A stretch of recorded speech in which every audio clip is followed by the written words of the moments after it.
Всем привет, с вами профессор Березовский. Добро пожаловать на мою новенькую лекцию по Call of Duty Mobile. Буквально вчера я на своем канале запустил опрос. Какой тест вы хотите и ожидаете увидеть в следующем? И, пожалуй, подавляющее большинство выбрало тип 25 с боезапасом на урон. Ну так тому и быть, потому что я всегда стараюсь ориентироваться на вас, моя любимая аудитория. Сегодня мы возьмем на тест тип 25 с боезапасом на урон и ответим на самый главный вопрос, который даже меня интересовал еще с прошлых сезонов. А пофиксили ли, то есть починили ли этот боезапас на урон? В общем, ребята, не буду томить, поэтому наливайте себе самый вкусный чай или вообще приготовьте кофеек, возьмите вкусняшек, устраивайтесь поудобнее, ну а мы начинаем.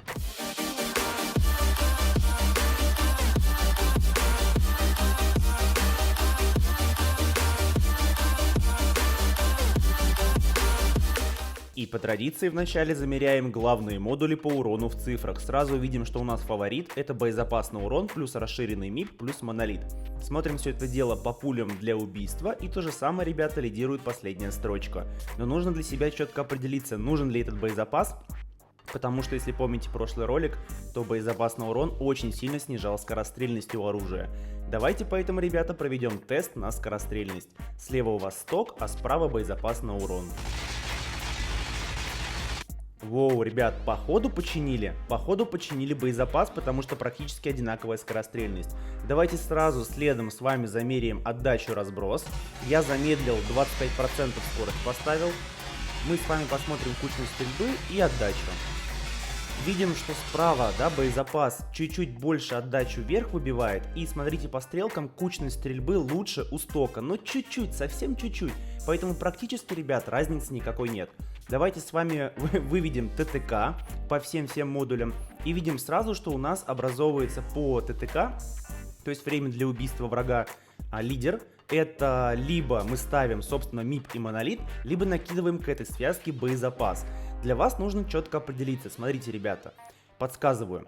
Если вы играете с типом 25 на дистанции 5 и 10 метров, то в этом случае тогда, если вот для этого вы используете оружие, например, Шипман карта, для вас выбор очевиден, то здесь прям реально лучше боезапас накидывать, потому что ТТК будет выше.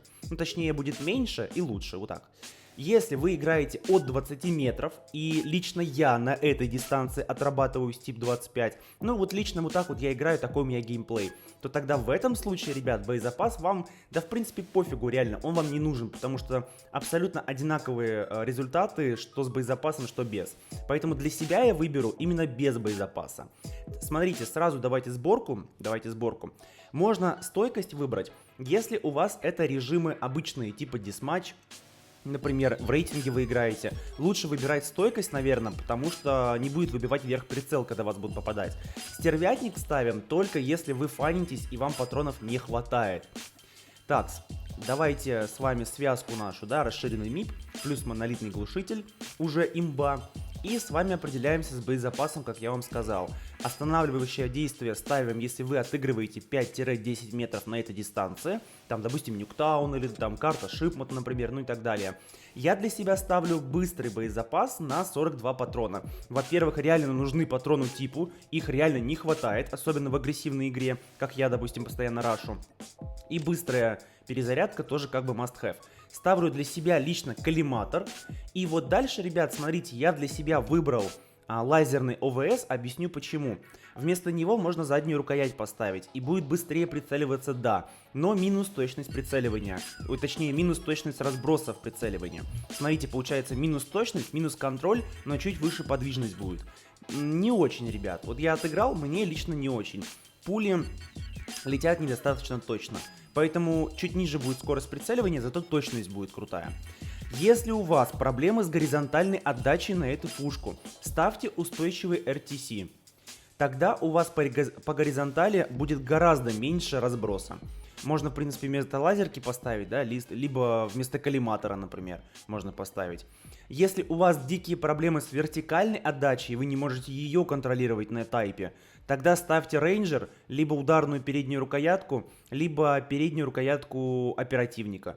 То есть вы уже сами посмотрите, там разные минусы. Тут минус скорость перемещения, у рейнджера минус скорость прицеливания, да, там, ну и так далее. Сами смотрите, выберите для себя. Можно опять же вместо лазерки поставить, либо вместо коллиматора. Вот, ребята, я сделал сборку именно с коллиматором, потому что, ну вот, мушка мне что-то не зашла у тайпа. Легендарного скина у меня нет, там мушка, да, там классная. А вот на этом, на киберпространстве и прочих, ну не очень зашла. Поэтому если снимаем коллиматор, ставим вот, опять же, ребят, на контроль вертикалки, либо рейнджер, либо ударную переднюю, либо переднюю рукоятку оперативника, то есть одну из трех. Ну, я вот для себя, как бы, да, вот так бы выбрал бы ударную переднюю. Вот так бы я выбрал. Если у вас проблемы с горизонтальной отдачей, повторяюсь, то ставим устойчивый приклад RTC. Вот так вот. То есть, если вам не нравится коллиматор и надо бы заменить коллиматор на что-то. Вот такие дела. То есть, сами уже смотрите, да, вот вертикалка это ударная передняя, а горизонтальная, еще раз повторюсь, это устойчивый приклад RTC. То есть, сами там, ну, зайдите в полигон, либо с ботами поиграйте и так далее.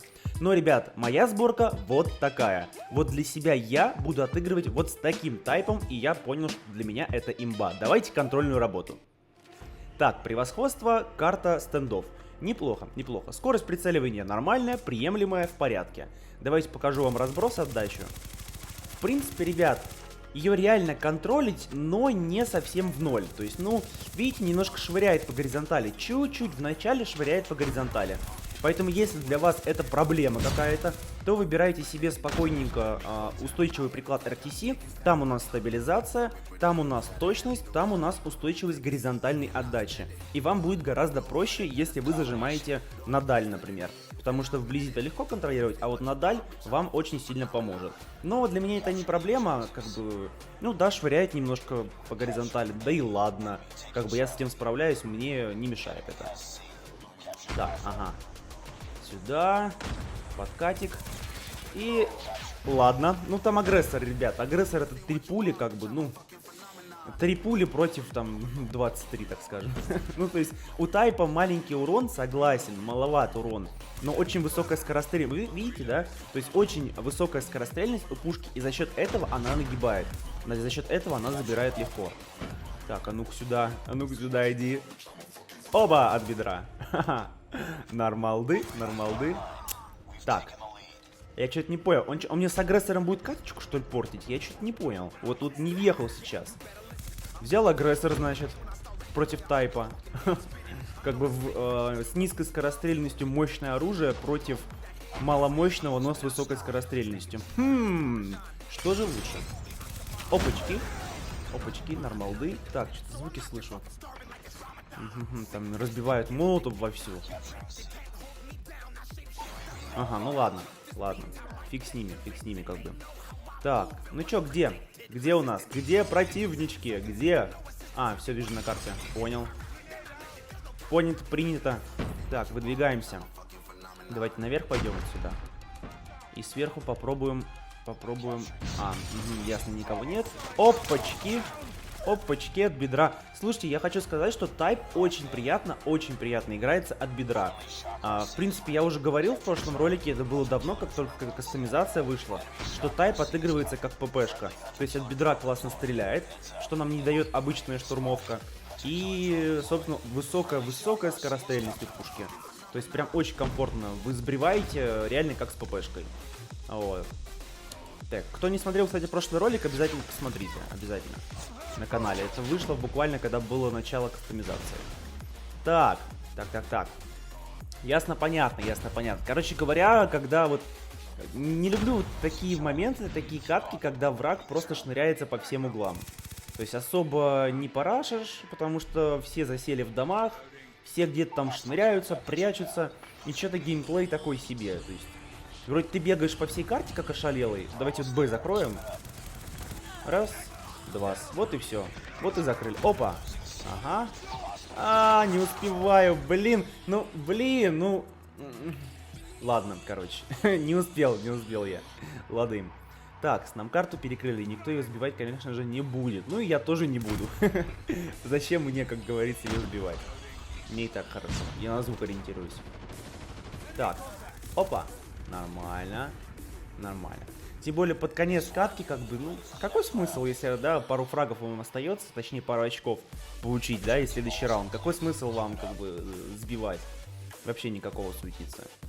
Так, куда сходим с вами? А сходим мы вон туда. Сходим мы по прямой, и там, в принципе, я думаю, найдем кого-нибудь себе. Аннигилейшн. Аннигиляторная пушка. Так, нормально. Ну, еще один? Нет. Никого нет. А жаль, кстати, потому что с аннигилятора просто стой в прицеле, да, отстреливайся, как бы, особо... Опа, нормально. Стой, да, отстреливайся, особо, как бы, скилла не нужно для аннигилятора. О, что-то не вовремя он закончился как-то. Лады забрали. Оп, ну, тихо, там по спине кто-то стрелял. Оп, туда закинем дрончика. Сюда машинку. Ага. А, блин, прям на грену. Прям на грену нарвался. Ну вот я само везение, сама везучесть. Куда угодно мог пойти, но нарвался именно прям на грену. Вообще. Нормально. Так. Надо Б захватывать. Ну ладно, поможем. Поустраняем врагов со второго этажа. Опа! Ну то есть, ребят, от бедра реально... И звук, кстати, меня радует. Звук очень приятный. Опа! Опачки, опачки, нормально. Сбрили двоих в моменте, чисто в моменте. Оп, еще один. Блин, ну она очень скорострельная, ребят. То есть она отрабатывает прям классно. Очень классно, очень классно. Но я уже говорил, как ППшка, чисто как ППшка. Так, а ну-ка. Опачки. Нормалды. Так, лузинг браво. Но это как бы не очень хорошо. Это совсем не браво. Надо разбривать. Опа, нормально. Кто здесь? Так, надо Б, это самое, чтоб, ребята, я пока здесь поохраняю, потому что машинка туда едет. Надо, чтоб, ребята, Б. Оу. Блин, вот это я затупил, не надо было прыгать, потому что, по-моему, он был далековато. Не успел обратить внимание, но, по-моему, он далековато был. Правда, бывают такие ситуации не очень приятные. Тебе кажется, что враг уже далеко, ну, достаточно, а тебя гравишипы все равно достают. И как бы такое, то есть... Я понимаю, гравишипы юзать на ближней, когда лоб-лоб там залетел на точку, да? Видишь, 3 врага захватывают точку, из гравишипов их забрал. А когда на даль, типа, зачем юзать гравишипы, я вообще не понимаю. У тебя там враг за 20 метров, ты такой, что бы сделать? И вместо стрельбы гравишипы юзаешь. То есть, в чем смысл? О, покинул Панишер или Панишер, наверное, правильно.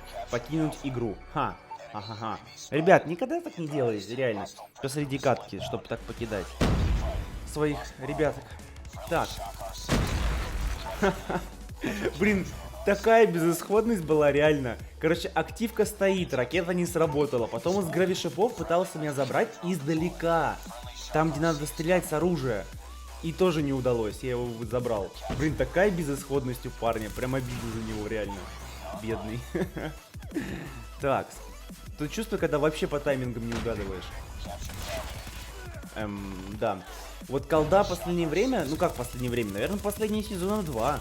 Меня очень радует то, что я вижу в своей камере, что челик стреляет в бок. На самом деле он стреляет в меня, и ты не можешь угадать. Ты думаешь, дай-ка я подойду поближе, да, типа, а он на самом деле в тебя стреляет. Это напрягает. Так, ребят, отыграли нормально. Я думаю, как всегда, контент для вас годный. Ну, как обычно, ребята. С тебя лайкос, с меня годный контент.